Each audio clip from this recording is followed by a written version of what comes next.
Buenas noches. Abrimos mesa de redacción hablando de la sesión de control al gobierno que ha estado marcada por el debate en torno al modelo de financiación autonómica y las presiones de Cataluña. Analizaremos estas cuestiones con nuestros invitados y también hablaremos de la huelga de los trabajadores de los autobuses de Zaragoza. El comité de empresa estudia recurrir el laudo arbitral que congela los sueldos y pide que la empresa acepte el acuerdo al que llegaron los trabajadores y el ayuntamiento. Para hablar de estas cuestiones nos acompañan esta noche en este tercer mesa de la temporada Julio Calvo, concejal del Partido Popular. Buenas noches. Hola, buenas noches. Pascual Moreno, médico. Pascual, buenas noches, bienvenido. Buenas noches, María.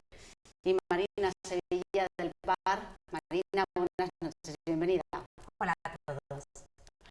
Bueno, vamos a comenzar ya hablando de esa sesión de control al gobierno que ha tenido lugar hoy en el Congreso de los Diputados. Se ha hablado, como hemos avanzado, del debate sobre el modelo de financiación autonómica, también de esas presiones soberanistas de Cataluña. También ha habido lugar para hablar de Aragón, de la Comisión Bilateral Aragón-Estado. Vamos a hablar un poquito de todas estas cuestiones. Julio, una primera valoración.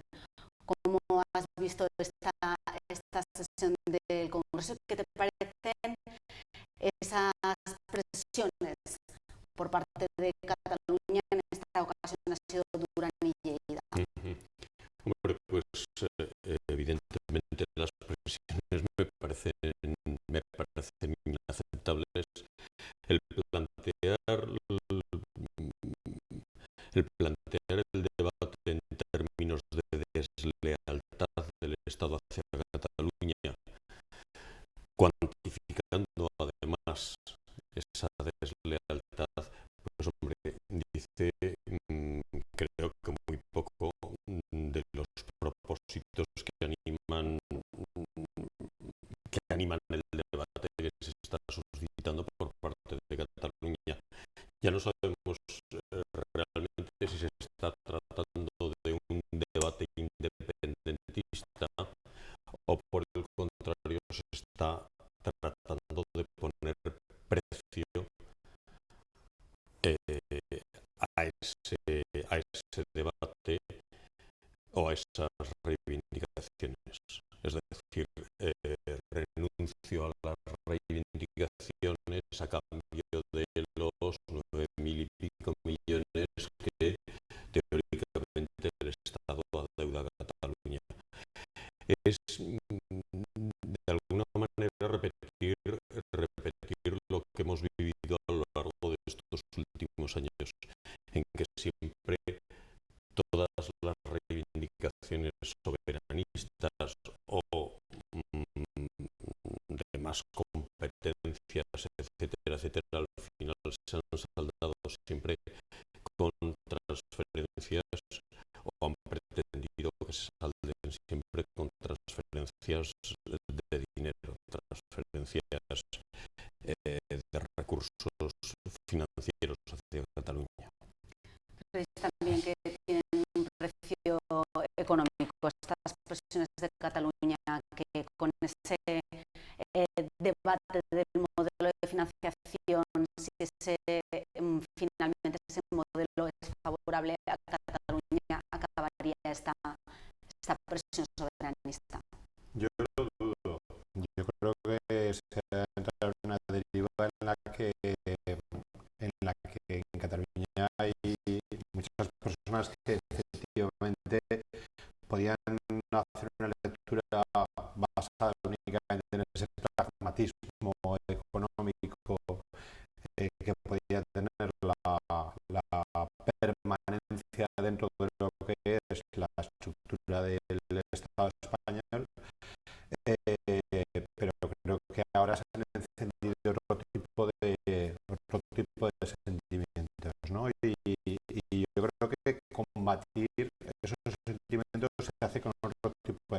porcentajes también, ¿no?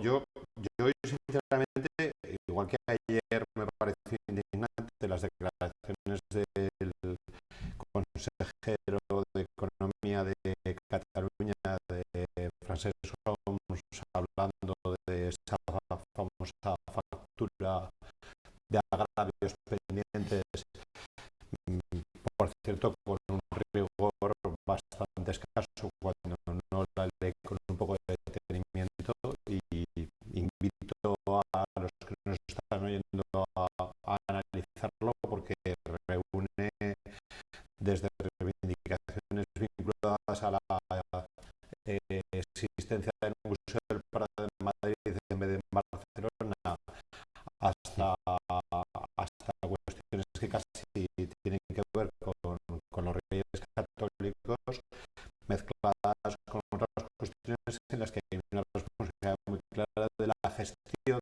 de los gobiernos de Cataluña en los últimos años.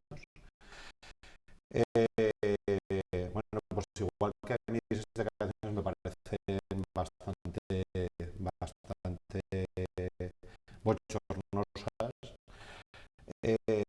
hoy Durán Lleida yo no creo que haya hecho unas declaraciones, casi buscaba un poco de complicidad por parte de Rajoy. Yo a Durán Lleida le he oído decir hoy que usted ya sabe lo que yo pienso, y que poco más o menos es que tampoco estoy tan lejos de lo que piensan ustedes, pero lo que sí le hace falta es liderazgo, ¿no? Y yo es lo que he hecho de menos en esta cuestión, ¿no? Es decir, yo sí que creo que hace falta otro discurso respecto a esa deriva en la que ha habido una apropiación por parte del discurso soberanista de determinadas cuestiones que no son ni mucho menos patrimonio de ellos, ¿no? Pero el famoso derecho a decidir suena que si tú estás en contra eres poco menos que un antidemócrata, y el derecho a decidir no es eso. El derecho a decidir tiene un componente tramposo, porque solo tiene derecho a decidir una cosa, entre comillas, ¿no? No está planteando con toda claridad que alternativas de vinculación entre Cataluña y el resto del Estado se podrían poner encima de la mesa, ¿no? Entonces, yo, sinceramente, yo he visto una invitación por parte de Durán Lleida que me parece un político que tendría mucho que aportar en este debate, y he visto pues una respuesta un poco pacata, para variar, por parte de nuestro presidente del gobierno, ¿no? Yo no sé si es posible que los políticos en este país de una vez por todas empiecen a encender las largas, pero yo lo que sí que les pido es que por lo menos enciendan las luces, porque si no encienden las luces me da la sensación de que nos salimos de la carretera, y en estos temas hay poco tramo para la irreversibilidad. Y es verdad que lo que le he dicho Durán Lleida es cierto. A otras cosas usted podrá dedicarse a esperar a que se resuelva el problema, pero en esto no. En esto, cuanto más esperemos, más se está llevando a un debate de dos opciones únicamente, las dos extremistas, y además más tienen que perder todos. Y la prueba es los resultados de las últimas encuestas, en la que los partidos tradicionales que en Cataluña han tenido más representación, CiU, el Partido Socialista de Cataluña, el Partido Popular, pierden una sangría de votos a favor de otro tipo de alternativas que, cuando menos, lo único que están planteando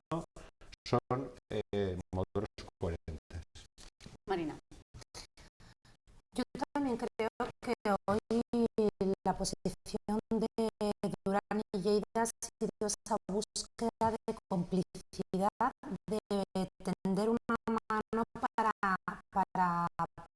unir puentes entre el gobierno de la nación y lo que está pasando en Cataluña.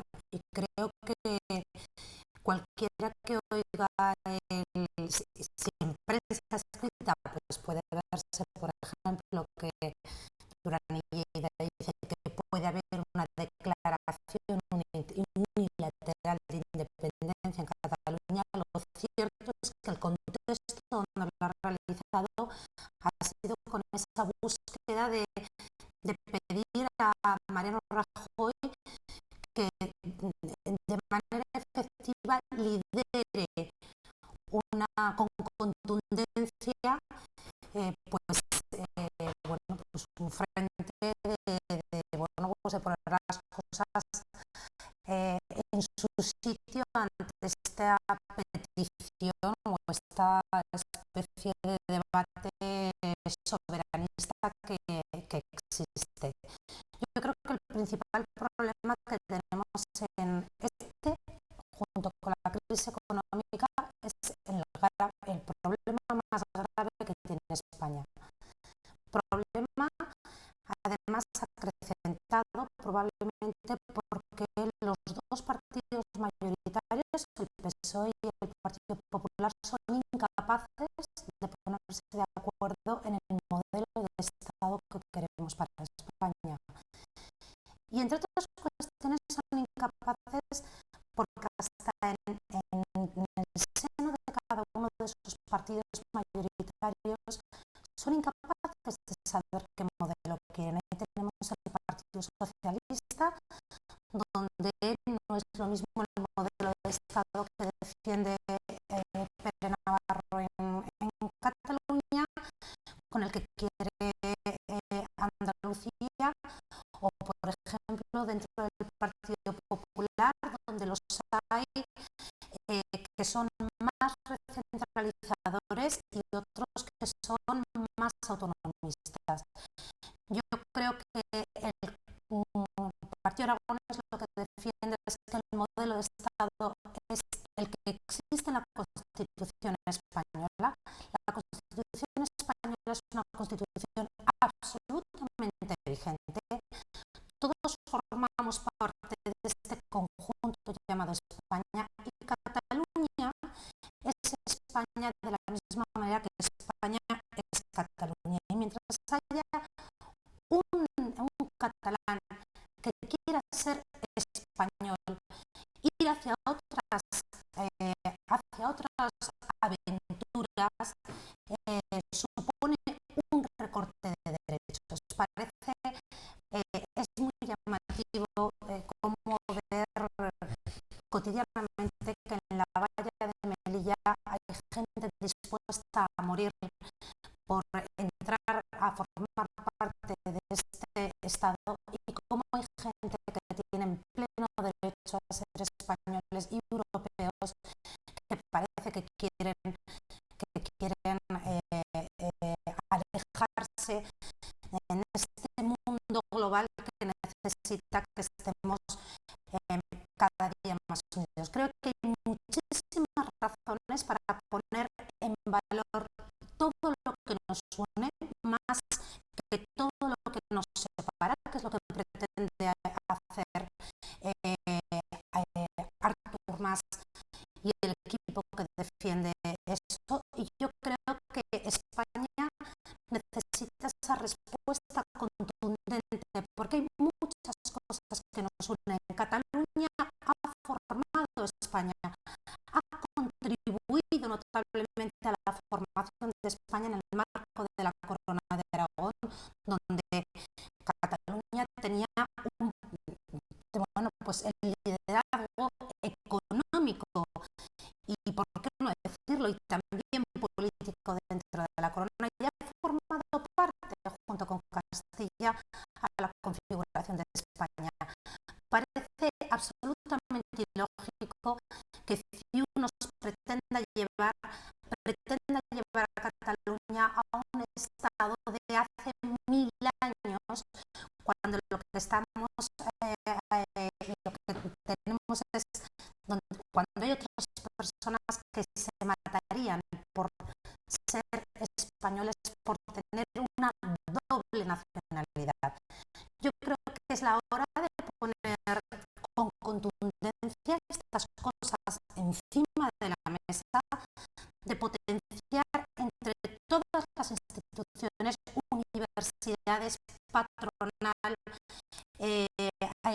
gobiernos y partidos políticos que son incapaces nuevamente de ponerse incluso de acuerdo, y creo que hay que seguir potenciando lo que nos une, que es muchísimo más que lo que nos separa, y dejar alejar esa majadería que lleva Artur Mas.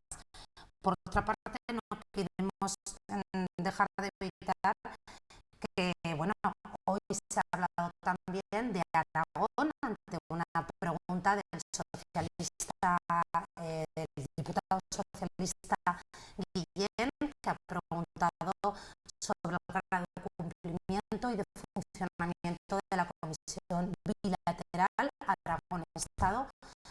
Yo creo que es una herramienta fundamental para poder avanzar en el crecimiento económico de Aragón y de España, y creo que se están cumpliendo y se están, como ha dicho el ministro Montoro, adoptando acuerdos muy relevantes para nuestra comunidad autónoma. Así que, en ese sentido, el gobierno de Aragón, el presidente del Partido Aragonés, que forma parte también de esa comisión, y la vicepresidenta del gobierno de la nación, pues yo creo que están haciendo ahí un buen trabajo.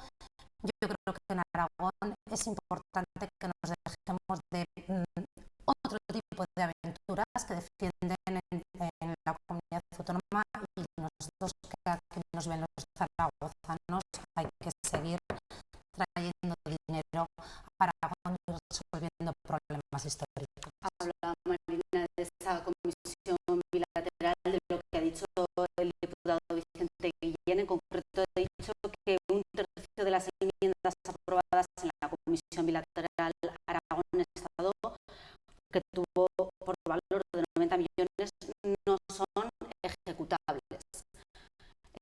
Montoro le ha dicho que esas demandas de los aragoneses sí que se están cumpliendo, sí que se están atendiendo. Como Julio, como ves esa discrepancia en esa visión del cumplimiento de las demandas aragonesas? Tampoco me voy a meter muy en profundidad en el tema, porque el hacer previsiones o predicciones de si son cumplibles o no, yo desde luego sí que pienso que el gobierno de la nación tiene un compromiso firme. Los acuerdos suscritos entre el gobierno de Aragón y el gobierno de España en el seno de la bilateral, yo creo que tienen unas virtudes de las que está careciendo, por ejemplo, el discurso soberanista de Artur Mas, el trato o los acuerdos entre gobiernos aragonés y nacional están basados en la solidaridad, en la corresponsabilidad fiscal, la solidaridad interterritorial, algo que estamos echando en falta precisamente en las demandas soberanistas de Artur Mas.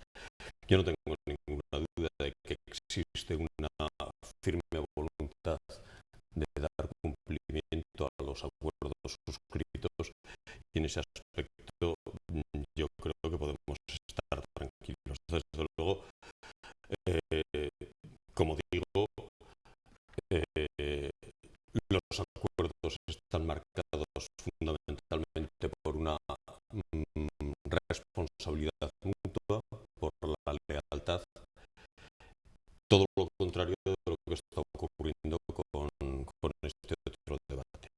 Yo sí que quisiera responder un poco al hilo de lo que hemos estado hablando hasta ahora. Yo, como Pascual, tampoco creo que aceptar ahora las demandas de Artur Mas, los 9.000 millones famosos, vaya a poner freno a las pretensiones soberanistas. Lo único que puede hacer, como ha pasado en años anteriores, es que se dilatan en el tiempo. Estas demandas simplemente quedarían en una fase de espera hasta la próxima ocasión, dentro de un año, dentro de 2 años, en que volverían a surgir otra vez.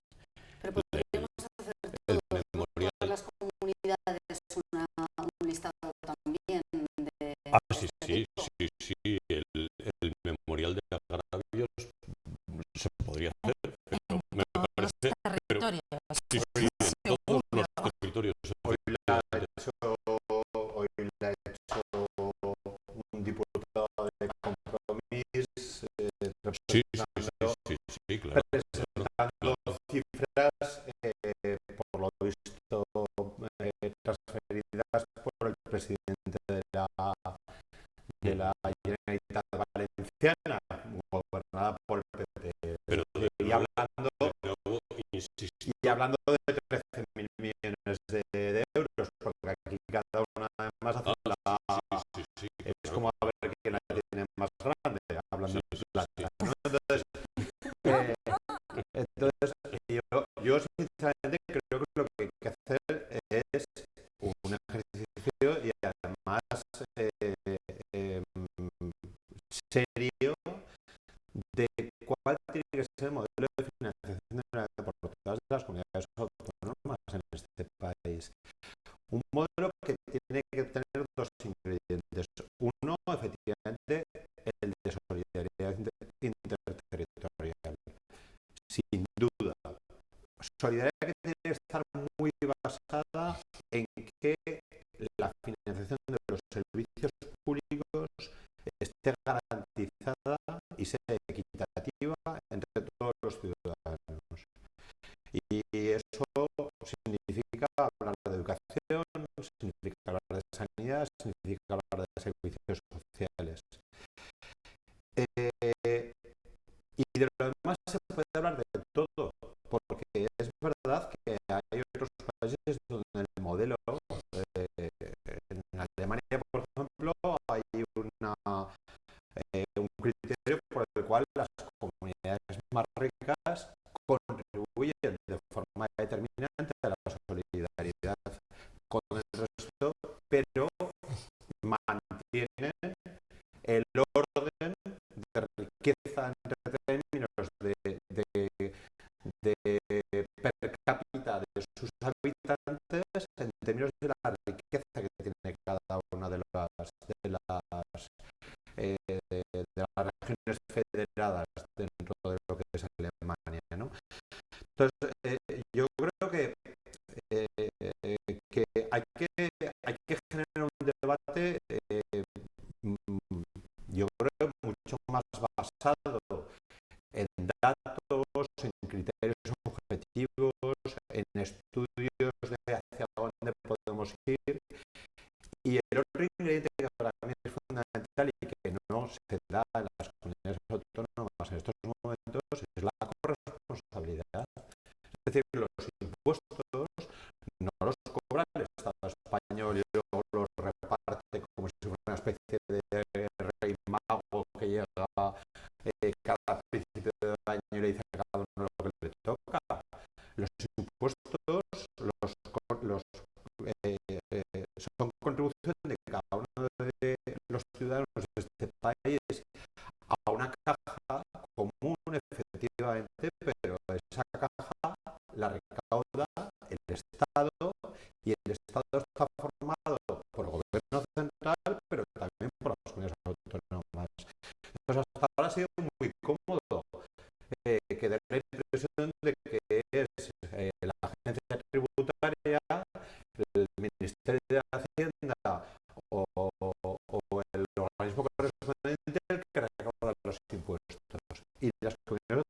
están recaudando impuestos. Están recaudando un 50% del IVA, están recaudando un porcentaje muy importante de IRPF. Pueden tomar decisiones sobre su política tributaria y realmente sobre eso hay que tomar cartas en el asunto y de alguna manera que efectivamente se empiece a gobernar, y gobernar significa gobernar las dos partes del presupuesto, no solo los gastos, sino también los ingresos. Está ganando posiciones esa postura que comentaba Pascual de que el modelo de financiación sea solidario en las cuestiones básicas como educación, sanidad, pero no en otros ámbitos. Podría ser una alternativa, ¿por qué no? O sea, y al final tiene que haber una cartera de derechos sociales fundamentales y en ese sentido podría ser una alternativa. Claro, yo creo que lo importante es que se profundice en cuál es el mejor modelo y, como decía Pascual, que haya de cara a Cataluña también tiene que haber datos sólidos y datos creíbles, no porque claro, aquí cada uno está haciendo las cuentas del gran capital. Yo creo que España S.A., si fuera una empresa, España necesita Cataluña, pero Cataluña también necesita España, y estoy absolutamente convencida de que los economistas pueden garantizar y acreditar que si Cataluña se independizara de España, Cataluña quebraría al día siguiente y probablemente España también. Y es que al final somos una sola nación y bueno, pues respetando ese derecho y ese amor a la patria que tienen los catalanes, al final voy a hablar en términos económicos también. Échale patriotismo y nacionalismo al cocido y vamos a ver si nos da de comer. Y es que yo creo que realmente esto es una majadería, pero al final, si no tenemos respuestas contundentes, pues pasa que se nos llenan las calles de cadenas humanas pidiendo la majadería. Yo creo que existen administraciones y existen especialistas y existen instituciones capaces de poner en valor todo aquello que nos une y nos viene bien a todos.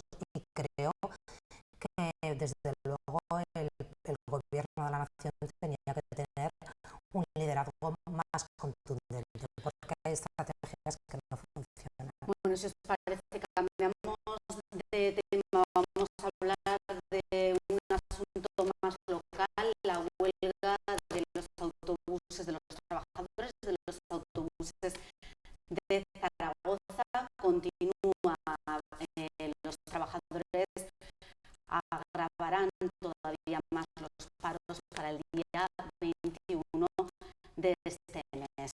Piden además, o están planteando recurrir el laudo arbitral que pide congelar los salarios durante 2 años, y el comité de empresa ha pedido a la empresa que acepte el preacuerdo que alcanzaron con el Ayuntamiento de Zaragoza. Este mismo viernes se van a reunir de nuevo comité de empresa y empresa en el Servicio Aragonés de Mediación para intentar llegar a afinar posturas, ¿no? ¿Cómo veis este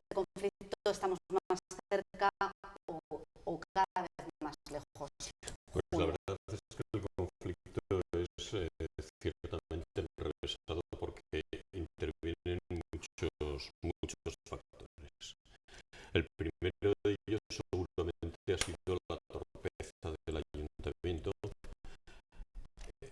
precisamente al poner en marcha este modelo de movilidad que era sabido por todos, incluso por los propios técnicos de movilidad del ayuntamiento, que ya aseguraban que por cada millón de kilómetros de autobús que se recortara, se perderían del orden de 50 empleos. Efectivamente, esas cifras han resultado ser ciertas porque finalmente se han recortado 3 millones de kilómetros en la contrata final, una vez que se ha renovado, y efectivamente han ido a la calle 153 trabajadores, es decir, aproximadamente los 50 trabajadores por el millón de kilómetros recortados. 150 por los 3 millones. Se une lógicamente el tema de los despidos de estos trabajadores que evidentemente a la empresa ya no le hacen falta, no necesita ese número de trabajadores, puesto que se le ha recortado la cartera de pedidos, digamos,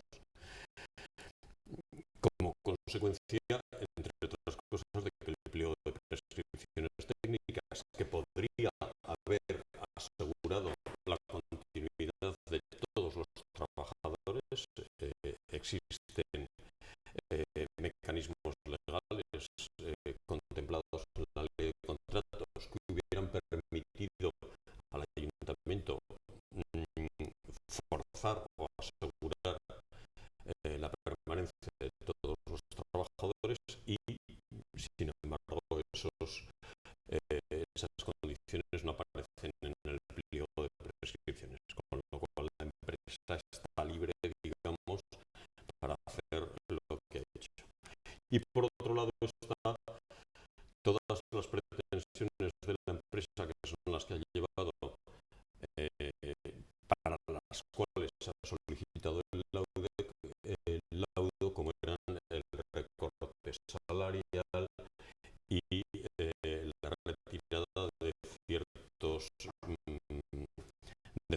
derechos adquiridos, el quebranto, el pago de lo que se llama el quebranto de moneda, el reconocimiento a partir de ahora de los trienios, etcétera, etcétera. Cosas que afortunadamente para los trabajadores el laudo ha desestimado casi en su totalidad, pero el laudo ha mantenido o ha considerado oportuno congelar el salario durante los 2 próximos años, algo que evidentemente no ha satisfecho a los trabajadores, que dicen que no lo van a acatar. Es decir, nos juntamos con varios problemas sucesivos. El tema de los despidos de los 153 no tiene nada que ver con esto, con el contenido del laudo, por ejemplo. Pascual. Bueno, yo creo que una vez más en esas dinámicas en las que la subcontratación de determinados servicios públicos genera una dinámica de conflicto entre los trabajadores de la empresa que asume esa subcontrata y la propia empresa, pero en la que el elemento de la organización de la administración pública sigue manteniendo un rol, genera disfunciones muy evidentes, ¿no? Donde uno no sabe si la huelga se está haciendo contra la empresa o contra el ayuntamiento, donde la empresa llega incluso a apoyar el paro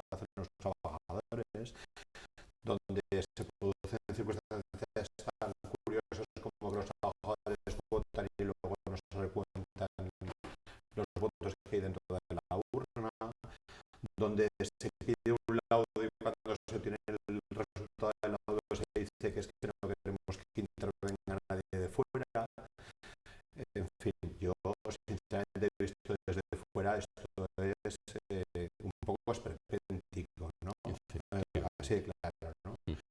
Yo sí que estoy de acuerdo con Julio en una cosa, y es que la política se hace de muchas maneras desde la administración, y yo he formado parte en un momento determinado, he trabajado en la administración de la comunidad autónoma, y la política se hace también con los pliegos, y se hace mucho con los pliegos, y uno marca criterios, y este ayuntamiento tiene obligación de alguna manera de hacer política con eso.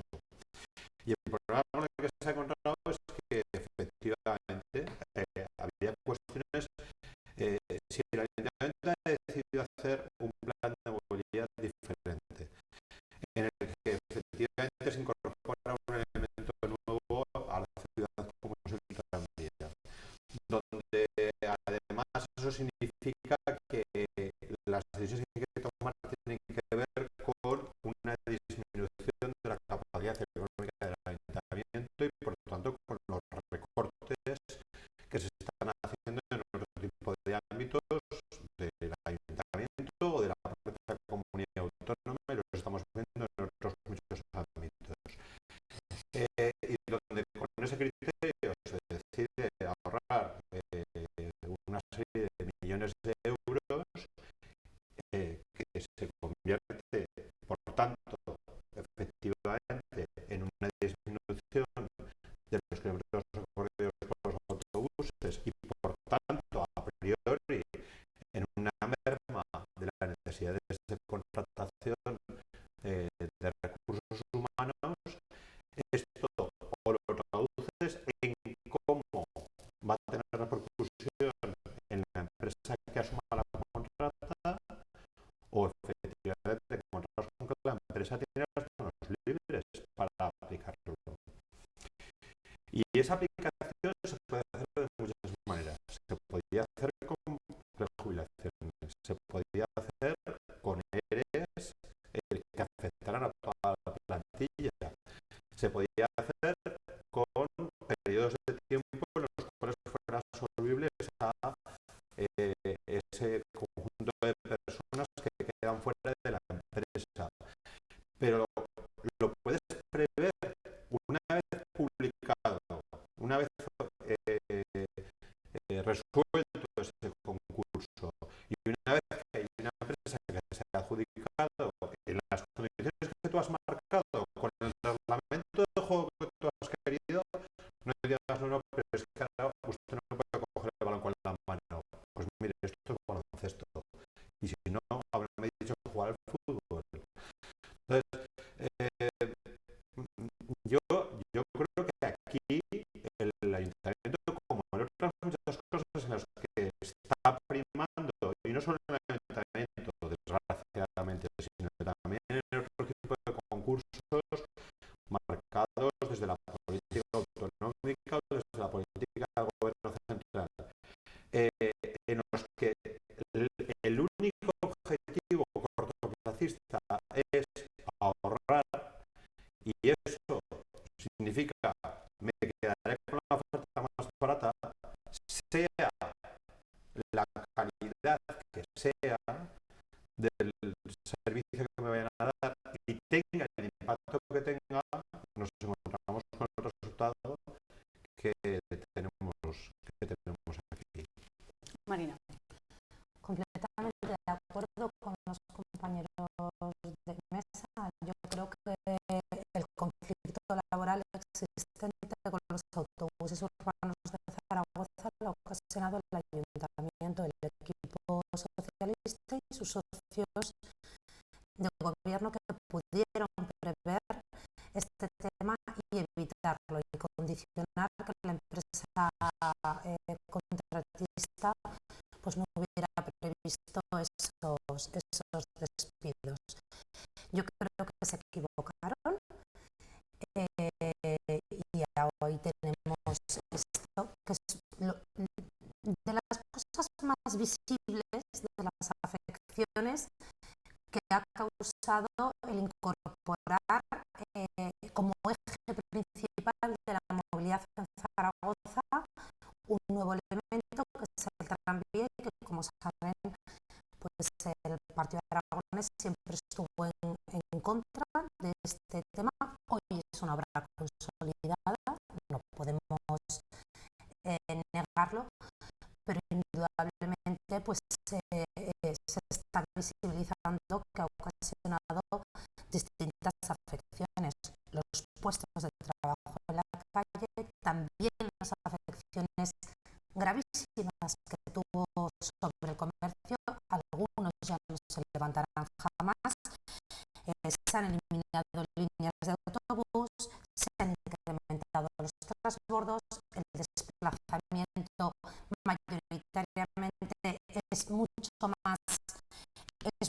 más largo, se han bajado las frecuencias y creo que realmente la ciudad de Zaragoza, tras unas inversiones multimillonarias, la movilidad, salvo para ciertos barrios o ciertos vecinos, porque no todos los barrios, algunas personas que viven en los barrios en los que va el tranvía tienen dificultades de acceso porque tienen que caminar mucho hasta acceder a este medio de transporte. Ha habido un error y es pilotar toda la movilidad de Zaragoza sobre el tranvía. Y yo creo que es hora de que se empiece a trabajar sobre la complementariedad, porque el servicio público de taxi ha empeorado porque han introducido una barrera arquitectónica brutal, como es el tranvía, y no buscar fórmulas para que la movilidad de los zaragozanos sea mejor. Se ha invertido mucho, ahí tenemos esa obra y sin embargo la movilidad de los zaragozanos ha empeorado. Y la huelga y lo que tenemos ahora no es más que una consecuencia de esa mala decisión y de ese mal comportamiento en el sentido de cómo trataron la movilidad los tres partidos que hoy gobiernan en el Ayuntamiento de Zaragoza. Bueno, lo que está claro además es que esto está afectando mucho a los ciudadanos y que todo el mundo desea que el conflicto termine, finalice y se llegue a un acuerdo. Yo sí quisiera apuntar una cosa que ha dicho Marina, que estoy totalmente de acuerdo con ella cuando ha empleado la palabra complementariedad. Efectivamente, el pecado original del tranvía en Zaragoza, su puesta en marcha, yo creo que deriva precisamente de que se ha tratado con el tranvía de sustituir al autobús, de sustituir una red de autobuses que ya estaba plenamente consolidada, en lugar de complementarlo, que es lo que debería haber hecho el tranvía. Yo creo que se ha hecho una lectura casi ideológica, aquello famoso que nos han dicho muchas veces, yo lo he vivido en debates, parece como si el tranvía fuera de izquierdas y el autobús de derechas, cosa que es absolutamente falsa. Desde el momento en que se ha pretendido sustituir el autobús por el tranvía, en lugar de complementarlo, cuando ya estaba la red, como digo, absolutamente consolidada, se han generado todos los problemas que estamos viviendo. Efectivamente, como ha dicho Marina, hay barrios a los cuales se dice no, es que se ha puesto el tranvía, yo qué sé, en Valdespartera, por ejemplo, y con eso Valdés Partera debería estar ya Encantada. satisfechísimo. Pero Como igual barrio. tienen 20 minutos para Le han- acceder al tranvía. antes tenía dos líneas de autobús que vertebraban el barrio por dos distintas salidas y ahora solo tiene una, o sea, al revés, perdón, ahora solo tiene la línea de tranvía que ha sustituido a una de ellas. Y los ciudadanos que antes usaban la otra y salían del barrio hacia otra parte de la ciudad, ahora están condenados a hacer uso del tranvía y efectivamente a hacer transbordos. Bueno, se nos ha acabado el tiempo, pero sí que esperamos que en esa reunión del viernes entre trabajadores, empresa, en el servicio Aragones de Mediación se llegue a un acuerdo finalmente. Muchas gracias a los tres por habernos acompañado.